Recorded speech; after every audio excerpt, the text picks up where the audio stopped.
Friends, good morning. Welcome back to my channel. Friends, ನೀವು ನೋಡ್ತಾ ಇದ್ದೀರಾ Kavitha's Kannada recipe channel. Friends, ಇವತ್ತಿನ ವಿಡಿಯೋದಲ್ಲಿ ಉದ್ದಿನ ಬೇಳೆ ಹಾಗೂ ಹೆಸರು ಕಾಳನ್ನು ಯೂಸ್ ಮಾಡಿಕೊಂಡು ಒಂದು ಹೊಸ ರೀತಿಯ ಬ್ರೇಕ್ಫಾಸ್ಟ್ ರೆಸಿಪಿನ ಇವತ್ತಿನ ವಿಡಿಯೋದಲ್ಲಿ ತೋರಿಸ್ತಾ ಇದ್ದೀನಿ. ಬನ್ನಿ ಯಾವ ರೀತಿ ಮಾಡೋದು, ಇದಕ್ಕೆ ಏನೆಲ್ಲ ಇಂಗ್ರೀಡಿಯೆಂಟ್ಸ್ ಬೇಕಂತ ತೋರಿಸ್ತಾ ಇದ್ದೀನಿ.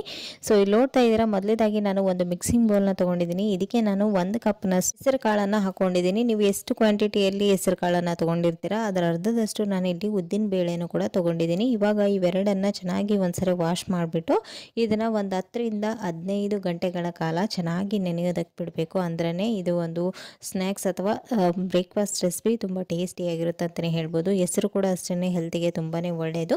ಸೊ ಇವಾಗ ನೋಡ್ತಾ ಇದ್ದೀರಾ, ಒಂದು 10 ಗಂಟೆ ಇದನ್ನು ನೆನೆಸಿದ್ದೀನಿ. ಇವಾಗ ನೈಟ್ ನೆನೆ ಹಾಕಿದರೆ ನಾನು ಮಾರ್ನಿಂಗ್ ತೋರಿಸ್ತಾ ಇರೋದು. ಇವಾಗ ಈ ಹೆಸರು ಕಾಳಲ್ಲಿ ಸ್ವಲ್ಪ ಹಸಿ ಅಲ್ಲ ಮತ್ತು ಬೆಳ್ಳುಳ್ಳಿ ಹಾಗೂ 1-2 ವರ್ಷ ಇದನ್ನು ಹಿಟ್ಟಿನ ಹದಕ್ಕೆ ನೀಟಾಗಿ ಇದನ್ನು ಗ್ರೈಂಡ್ ಮಾಡ್ಕೊಂಡು ತೊಗೊಳ್ಬೇಕು. ಜಾಸ್ತಿ ನೀರನ್ನು ಸೇರಿಸ್ಕೊಳ್ಳೋದಕ್ಕೆ ಹೋಗಬೇಡಿ. ನೀವು ಇದನ್ನು ಗಟ್ಟಿ ಹದಕ್ಕೆ ಇರಬೇಕು. ನಾನು ತೋರಿಸ್ತಾ ಇದ್ದೀನಿ ನೋಡಿ, ಇಲ್ಲಿ ಈ ರೀತಿಯಾಗಿದ್ದರೆ ಸಾಕು. ಪೇಸ್ಟ್ ಥರ ಚೆನ್ನಾಗಿ ನುಣ್ಣಗೆ ಗ್ರೈಂಡ್ ಮಾಡ್ಕೊಳ್ಳಿ, ಬಟ್ ಗಟ್ಟಿಯಾಗಿ ಇರಬೇಕು. ಓಕೆನಾ? ಇವಾಗ ಇಲ್ಲಿ ನೋಡ್ತಾ ಇದ್ರೆ ಅದಕ್ಕಿದ್ರೆ ಸಾಕು. ಇವಾಗ ಇದನ್ನು ನಾವು ಒಂದು ಮಿಕ್ಸಿಂಗ್ ಬೌಲ್ಗೆ ಸೇರಿಸ್ಕೊಳ್ಳೋಣ. ಇವಾಗ ಇದಕ್ಕೆ ಕೆಲವೊಂದು ವೆಜಿಟೇಬಲ್ಸ್ಗಳನ್ನು ಆ್ಯಡ್ ಮಾಡ್ಕೊಳ್ಬೇಕು. ಈ ಒಂದು ಸ್ನ್ಯಾಕ್ಸನ್ನು ನೀವು ಹೀಗೇನೂ ಕೂಡ ಮಾಡ್ಕೊಳ್ಬೋದು, ಆದರೆ ಇದನ್ನು ಇನ್ನು ಸ್ವಲ್ಪ ಹೆಲ್ದಿಯಾಗಿ ಮಾಡೋದಕ್ಕೋಸ್ಕರ ನಾನು ಇಲ್ಲಿ ಕೆಲವೊಂದು ವೆಜಿಟೇಬಲ್ಸ್ಗಳನ್ನು ಆ್ಯಡ್ ಮಾಡ್ತಾ ಇದ್ದೀನಿ. ಇಲ್ಲಿ ಒಂದು ಕಟ್ ಮಾಡಿರುವಂಥ ಈರುಳ್ಳಿನ ಹಾಕೊಳ್ತಾ ಇದ್ದೀನಿ. ಹಾಗೆಯೇ 1 ಕ್ಯಾರೆಟನ್ನು ಚೆನ್ನಾಗಿ ತುರಿದ್ಬಿಟ್ಟು ಹಾಕೊಳ್ತಾ ಇದ್ದೀನಿ. ಇದರಲ್ಲಿ ನೀವು ಮಕ್ಕಳು ಯಾವುದು ಇಷ್ಟಪಡೋದಿಲ್ಲ ವೆಜಿಟೇಬಲ್ಸ್ ತಿನ್ನೋದಕ್ಕೆ, ನೀವು ಈ ರೀತಿಯಾಗಿ ನೀವು ಈ ಥರ ಬ್ಯಾಟ್ರಲ್ಲಿ ಮಿಕ್ಸ್ ಮಾಡಿ ಕೊಡೋದ್ರಿಂದ ಮಕ್ಕಳಿಗೆ ಇಂಡೈರೆಕ್ಟಾಗಿ ನೀವು ಎಲ್ಲ ವೆಜಿಟೇಬಲ್ಸ್ಗಳನ್ನು ತಿನ್ನಿಸ್ಬೋದು. ಸೌತೆಕಾಯಿ ಆಗಿರ್ಬೋದು, ಬೇಬಿ ಕಾರ್ನ್ ಆಗಿರ್ಬೋದು, ಯಾವುದಾದ್ರೂ ಕ್ಯಾಪ್ಸಿಕಮ್ ಆಗಿರ್ಬೋದು, ಎಲ್ಲನೂ ಸೇರಿಸ್ಕೊಳ್ಬೋದು. ಇವಾಗ ಇದಕ್ಕೆ ಸ್ವಲ್ಪ ಮಸಾಲೆ ಐಟಮ್ಸ್ಗಳನ್ನು ಆ್ಯಡ್ ಮಾಡ್ಕೊಳ್ತಾ ಇದ್ದೀನಿ. ಜೀರಿಗೆ ಪುಡಿ, ಧನಿಯಾ ಪುಡಿ ಹಾಗೂ ಒಂದು ಸ್ವಲ್ಪ ಗರಂ ಮಸಾಲನೂ ಕೂಡ ಹಾಕ್ಕೊಂಡಿದ್ದೀನಿ. ಹಾಗೆಯೇ ರುಚಿಗೆ ತಕ್ಕಷ್ಟು ಉಪ್ಪು ಮತ್ತು ಸ್ವಲ್ಪ ಅಡುಗೆ ಸೋಡಾನ ಸೇರಿಸ್ಕೊಳ್ತಾ ಇದ್ದೀನಿ. ನೀವು ಬೇಡ ಅಂದರೆ ಸ್ಕಿಪ್ ಕೂಡ ಮಾಡ್ಬೋದು, ಆದರೆ ಫ್ಲಫಿಯಾಗಿ ಸಾಫ್ಟಾಗಿ ಬರುತ್ತೆ ಈ ಒಂದು ಸ್ನ್ಯಾಕ್ಸ್ ರೆಸಿಪಿ. ಸೊ ಹಾಗಾಗಿ ನಾನಿಲ್ಲಿ ಒಂದು ಅರ್ಧ ಟೇಬಲ್ ಸ್ಪೂನಷ್ಟು ಅಡುಗೆ ಸೋಡಾನ ಕೂಡ ಸೇರಿಸ್ಕೊಂಡು ಇದನ್ನು ಒಂದ್ಸರಿ ಚೆನ್ನಾಗಿ ಮಿಕ್ಸ್ ಮಾಡ್ಕೊಳ್ತಾ ಇದ್ದೀನಿ. ಯಾವಾಗಲೂ ಮಾಡುವಂಥ ಸ್ನ್ಯಾಕ್ಸ್ ರೆಸಿಪಿ ಅಥವಾ ಬ್ರೇಕ್ಫಾಸ್ಟ್ ರೆಸಿಪಿ, ಪಡ್ಡು ಆಗಿರ್ಬೋದು, ದೋಸೆ, ಇಡ್ಲಿ ತಿಂದು ಬೇಜಾರಾದರೆ ಈ ರೀತಿ ಒಂದು ಹೊಸ ಥರದ ಬ್ರೇಕ್ಫಾಸ್ಟ್ ರೆಸಿಪಿನ ನೀವು ಟ್ರೈ ಮಾಡ್ಬೋದು. ಹೆಲ್ತಿಗೆ ತುಂಬಾ ಒಳ್ಳೆಯದು.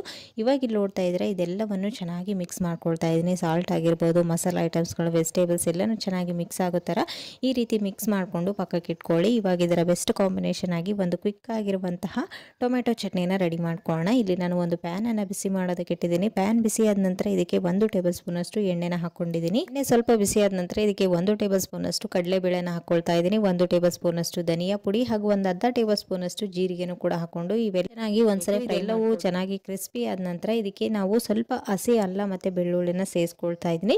ಇದು ಆಪ್ಷನಲ್, ನೀವು ಬೇಕಂದರೆ ಹಾಕೊಳ್ಳಿ, ಇಲ್ಲಾಂದ್ರೆ ಅಲ್ಲ ಬೆಳ್ಳುಳ್ಳಿ ಪೇಸ್ಟ್ ಇದ್ದರೆ ಅದನ್ನು ಕೂಡ ಆಮೇಲೆ ಸೇರಿಸ್ಕೊಳ್ಬೋದು. ಹಾಕೊಂಡ್ರೆ ಟೇಸ್ಟ್ ಚೆನ್ನಾಗಿರುತ್ತೆ ಅಂತ ಹೇಳಿ ಅಷ್ಟೇ. ಇವಾಗ ಇಲ್ಲಿ ನೋಡ್ತಾ ಇದ್ರೆ ಇದಕ್ಕೆ 1 ಈರುಳ್ಳಿನೇ ಬೇಕು. ಈ ಈರುಳ್ಳಿ ಎಲ್ಲನೂ ಚೆನ್ನಾಗಿ ಫ್ರೈ ಆದ ನಂತರ ಇದಕ್ಕೆ 1-2 ಟೊಮೆಟೊನ ಕಟ್ ಮಾಡಿ ಹಾಕೊಳ್ತಾ ಇದ್ದೀನಿ. ಈ ಟೊಮೆಟೊ ಕೂಡ ಅಷ್ಟೇ ಸ್ವಲ್ಪ ಹೊತ್ತು ಸ್ಮೂತ್ ಆಗೋವರೆಗೂ ನೀಟಾಗಿ ಎಣ್ಣೆಲೇನೆ ಫ್ರೈ ಮಾಡ್ಕೊಳ್ಬೇಕು. ಇವಾಗ ಇದಕ್ಕೆ ಒಂದು ಸ್ವಲ್ಪ ಹುಣಸೆ ಹಣ್ಣನ್ನು ಸೇರಿಸ್ಕೊಳ್ಳಿ. ನಾನಿಲ್ಲಿ ಸ್ವಲ್ಪ ಮ್ಯಾಂಗೋ ಕಾಯಿ ಇತ್ತು, ಅದನ್ನು ಸೇರಿಸ್ಕೊಳ್ತಾ ಇದ್ದೀನಿ. ಇದನ್ನು ಸೇರಿಸ್ಕೊಳ್ಳೋದ್ರಿಂದ ಟೇಸ್ಟ್ ಇನ್ನೂ ಚೆನ್ನಾಗಿರುತ್ತೆ ಅಂತೇಳಿ ಲಾಸ್ಟಲ್ಲಿ ಒಂದು ಸ್ವಲ್ಪ ಕರಿಬೇವು, ಕೊತ್ತಂಬರಿ ಸೊಪ್ಪನ್ನು ಹಾಕಿ ಒಂದು ಸ್ವಲ್ಪ ಎಣ್ಣೆಯಲ್ಲೇ ನೀಟಾಗಿ ಫ್ರೈ ಮಾಡಿಕೊಂಡು ಇದನ್ನು ಸ್ವಲ್ಪ ತಣ್ಣಗಾದ ನಂತರ ಒಂದು ಮಿಕ್ಸಿ ಜಾರ್ಗೆ ಹಾಕ್ಕೊಂಡು ಸ್ವಲ್ಪನೇ ನೀರನ್ನು ಹಾಕಿ ಈ ರೀತಿ ಚಟ್ನಿ ಥರ ಇದನ್ನು ಗ್ರೈಂಡ್ ಮಾಡ್ಕೊಂಡು ತೊಗೊಳ್ಳಿ. ಇದರಲ್ಲಿ ನಾನು ಬ್ಯಾಡಗಿ ಮೆಣಸಿನ್ಕಾಯಿ ಆಗಿರ್ಬೋದು ಅಥವಾ ಹಸಿಮೆಣಸಿನ್ಕಾಯಿನ ಯಾವುದೇ ಯೂಸ್ ಮಾಡಿಲ್ಲ. ಸೊ ಹಾಗಾಗಿ ನಾನಿಲ್ಲಿ 1 ಟೇಬಲ್ ಸ್ಪೂನಷ್ಟು ಚಿಲ್ಲಿ ಪೌಡರ್ ಹಾಗೆ ರುಚಿಗೆ ತಕ್ಕಷ್ಟು ಉಪ್ಪನ್ನು ಹಾಕಿ ಚೆನ್ನಾಗಿ ಒಂದ್ಸರಿ ಎಲ್ಲನೂ ಮಿಕ್ಸ್ ಮಾಡ್ಕೊಂಡು ತೊಗೊಳ್ತಾ ಇದ್ದೀನಿ. ಈ ಒಂದು ಚಟ್ನಿನ ನೀವು ಹೀಗೇನೂ ಕೂಡ ಸರ್ವ್ ಮಾಡ್ಬೋದು, ಬಟ್ ಆದರೆ ಇದಕ್ಕೆ ಒಂದು ಒಗ್ಗರಣೆ ಹಾಕಿದರೆ ಇನ್ನೂ ಟೇಸ್ಟ್ ಚೆನ್ನಾಗಿರುತ್ತೆ. ಇಲ್ಲಿ ನಾನು ಒಂದು ಪ್ಯಾನಲ್ಲಿ ಸ್ವಲ್ಪ ಎಣ್ಣೆ ಕಾಯಕ್ಕಿಟ್ಟಿದ್ದೆ. ಎಣ್ಣೆ ಕಾದ ನಂತರ ಸ್ವಲ್ಪ ಸಾಸಿವೆ, ಜೀರಿಗೆ, ಉದ್ದಿನ ಬೇಳೆನ ಹಾಕಿ 1-2 ಬ್ಯಾಡಗಿ ಮೆಣಸಿನ್ಕಾಯಿನ ಹಾಕಿ ಒಗ್ಗರಣೆ ಹಾಕಿ ಚೆನ್ನಾಗಿ ಮಿಕ್ಸ್ ಮಾಡ್ಕೊಂಡಿದ್ದೀನಿ. ಇವಾಗ ನೋಡ್ತಾ ಇದ್ದೀರಾ ಬಿಸಿಯಾಗಿ ಟೊಮೆಟೊ ಚಟ್ನಿ ಕೂಡ ರೆಡಿಯಾಗಿದೆ. ಇನ್ಯಾಕೆ ತಡ, ಬನ್ನಿ ಒಂದು ಹೊಸ ರೀತಿಯ ಸ್ನ್ಯಾಕ್ಸ್ ಹೇಳಿದ್ನಲ್ವಾ, ಮಸಾಲ ಪಡ್ಡು ರೆಸಿಪಿನ ಹೆಸರುಬೇಳೆ ಹಾಗೂ ಉದ್ದಿನ ಬೇಳೆನ ಯೂಸ್ ಮಾಡಿಕೊಂಡು ನಾವು ಇವತ್ತು ಒಂದು ಹೊಸ ರೀತಿಯ ಪಡ್ಡು ರೆಸಿಪಿನ ಮಾಡ್ತಾ ಇದ್ದೀವಿ. ಇವಾಗ ನೋಡ್ತಾ ಇದ್ರೆ ಚಟ್ನಿ ರೆಡಿಯಾಗಿದೆ. ಈ ಕಡೆ ನಾನು ಪ್ಯಾನ್ ಕೂಡ ಬಿಸಿ ಮಾಡೋದಕ್ಕೆ ಇಟ್ಟಿದ್ದೀನಿ. ಪಡ್ಡು ಪ್ಯಾನ್ ಬಿಸಿಯಾದ ನಂತರ ಇದರಲ್ಲಿ ಸ್ವಲ್ಪನೇ ಆಯಿಲ್ ಅಥವಾ ಬೆಣ್ಣೆನ ಹಾಕೊಳ್ಳಿ. ಇದು ಸ್ವಲ್ಪ ಬಿಸಿಯಾದ ನಂತರ ನಾವು ಮೊದಲಿಗೆ ರೆಡಿ ಮಾಡಿ ಇಟ್ಕೊಂಡಿರುವಂತಹ ಈ ಒಂದು ಬ್ಯಾಟರ್ನ ಹಾಕ್ಕೊಂಡು ಸ್ಟವ್ನ ಲೋ ಟು ಹೈ ಫ್ಲೇಮಲ್ಲಿ ಅಡ್ಜಸ್ಟ್ ಮಾಡಿಕೊಂಡು ಚೆನ್ನಾಗಿ ಫ್ರೈ ಮಾಡ್ಕೊಳ್ಳಿ.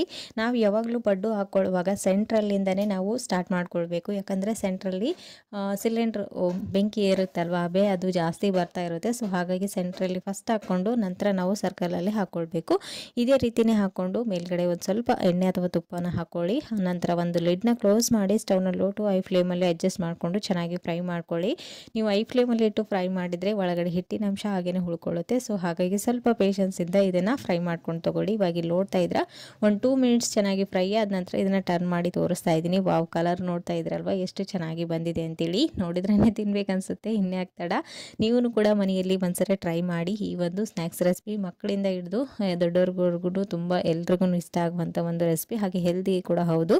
ಸೊ ಇಲ್ಲಿ ನೋಡ್ತಾ ಇದ್ರೆ ಇವಾಗ ಟರ್ನ್ ಮಾಡಿ ಎರಡೂ ಕಡೆನೂ ಚೆನ್ನಾಗಿ ಹೊಂಬಣ್ಣ ಬರೋವರೆಗೂ ನೀಟಾಗಿ ಫ್ರೈ ಮಾಡ್ಕೊಂಡಿದ್ದೀನಿ. ಈ ರೀತಿ ಫ್ರೈ ಮಾಡ್ಕೊಂಡ ನಂತರ ಇದನ್ನ ಒಂದು ಪ್ಲೇಟ್ಗೆ ತೆಗೆದುಕೊಂಡು ಬಿಸಿ ಬಿಸಿ ಟೊಮೆಟೊ ಚಟ್ನಿ ಜೊತೆಗೆ ಈ ಒಂದು ಪಡ್ನ ಸರ್ವ್ ಮಾಡಿದ್ರೆ ಮಕ್ಕಳಿಂದ ಹಿಡಿದು ಎಲ್ಲರೂ ದೊಡ್ಡವ್ರವರೆಗೂ ತುಂಬಾನೇ ಇಷ್ಟಪಟ್ಟು ತಿಂತಾರೆ, ಹೆಲ್ದಿ ಕೂಡ ಹೌದು. ಸೊ ಫ್ರೆಂಡ್ಸ್, ನೋಡಿದ್ರಲ್ವಾ ಒಳಗಡೆ ಕೂಡ ತೋರಿಸ್ತಾ ಇದ್ದೀನಿ ಎಷ್ಟು ಸಾಫ್ಟ್ ಆಗಿ ಬಂದಿದೆ. ವೆಜಿಟೇಬಲ್ಸ್ ಕೂಡ ಚೆನ್ನಾಗಿ ಕುಕ್ ಆಗಿದೆ. ಓಕೆನಾ. ಸೊ ಫ್ರೆಂಡ್ಸ್, ಇವತ್ತಿನ ಈ ಒಂದು ಈಸಿ ಬ್ರೇಕ್ಫಾಸ್ಟ್ ರೆಸಿಪಿ ನಿಮಗೂ ಕೂಡ ಖಂಡಿತ ಇಷ್ಟ ಆಯ್ತು ಅಂತ ಅನ್ಕೊಂಡಿದ್ದೀನಿ. ಇಷ್ಟ ಆದರೆ ಪ್ಲೀಸ್ ಒಂದು ಲೈಕ್ ಕೊಡೋದನ್ನು ಮರಿಬೇಡಿ. ಮತ್ತು ನಾಳೆ ಹೊಸ ರೆಸಿಪಿ ಒಂದಿಗೆ ಮತ್ತೆ ನಿಮ್ಮನ್ನ ಮೀಟ್ ಮಾಡ್ತೀನಿ ಫ್ರೆಂಡ್ಸ್. ಅಲ್ಲಿವರೆಗೂ ಟೇಕ್ ಕೇರ್, ಬಾಯ್.